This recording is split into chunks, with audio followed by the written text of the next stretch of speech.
কাকা একটু সরে আসেন দিই কাকা সামনে।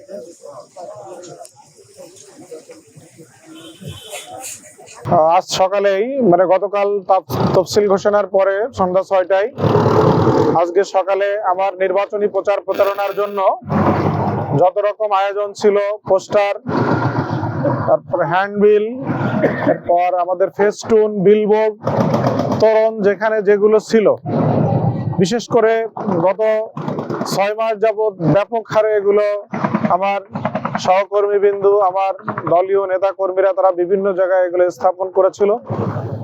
তফসিল ঘোষণার পরেই আইনের প্রতি শ্রদ্ধা রেখে, নির্বাচন কমিশনের প্রতি শ্রদ্ধা রেখে আজকে সকালে এই সময়ে সকাল 7টায় আমি নিজ হাতে এগুলো অপসারণের জন্য কার্যক্রম উদ্বোধন করলাম।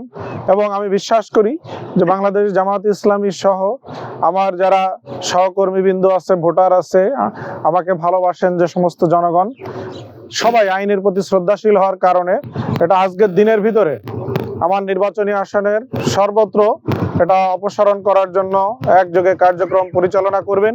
এবং আশা রাখি যে আগামীকাল সন্ধ্যা 6টা পর্যন্ত কাজ যদিও বা চলবে নির্বাচন কমিশনের বিধি অনুযায়ী, তারপরেও আজকের দিনের মধ্যেই আমার সকল বিলবোর্ড, সকল ফেস্টুন, সকল পোস্টার যেখানে যেটা আছে সবকিছু অপসারণ সম্পন্ন হবে।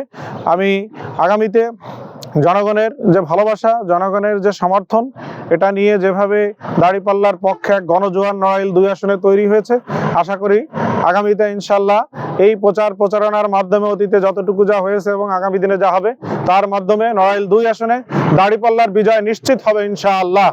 আল্লাহ রাব্বুল আলামিন আমাদেরকে কবুল করুন। আর আমি আমার যারা প্রতিযোগী বন্ধুরা আছে, এখানে বিভিন্ন রাজনৈতিক দলের প্রার্থী হবেন, তাদের সবার প্রতি একই অনুরোধ রাখি এবং আমরা নড়াইলের মানুষ শান্তিপ্রিয় এবং একে অপরের সাথে আমরা সবসময় সহমর্মিতা সহযোগিতার মাধ্যমেই দীর্ঘকাল রাজনৈতিক কার্যক্রম পরিচালনা করে আসছি। আশা করি যে সবাই যার যার জায়গা থেকে একই রকম ভূমিকা রাখবেন এবং আগামী দিনের নড়াইল 2 আসনের একটি উৎসবমুখর, সুন্দর এবং সবার উপস্থিতিতে, সবার অংশগ্রহণে একটা শান্তিপূর্ণ নির্বাচন নড়াইলবাসী আগামী দিন দেখবে, এই আশাবাদ আমি ব্যক্ত করি। আমার দলের পক্ষ থেকে, আমার পক্ষ থেকে সকল প্রকার সহযোগিতা থাকবে। অন্যান্য প্রতিযোগী বন্ধু যারা থাকবেন তাদের পক্ষ থেকে একই রকম সহযোগিতার আশ্বাস ইতিপূর্বে আমরা পেয়েছি। আশা করি নড়াইলের মানুষ আগামী 12 ফেব্রুয়ারি জাতীয় যে নির্বাচন হবে সে নির্বাচন একটি সুন্দর, সুষ্ঠু, নিরপেক্ষ, উৎসবমুখর নির্বাচন আগামী দিন সবাই দেখতে পারবে ইনশাআল্লাহ।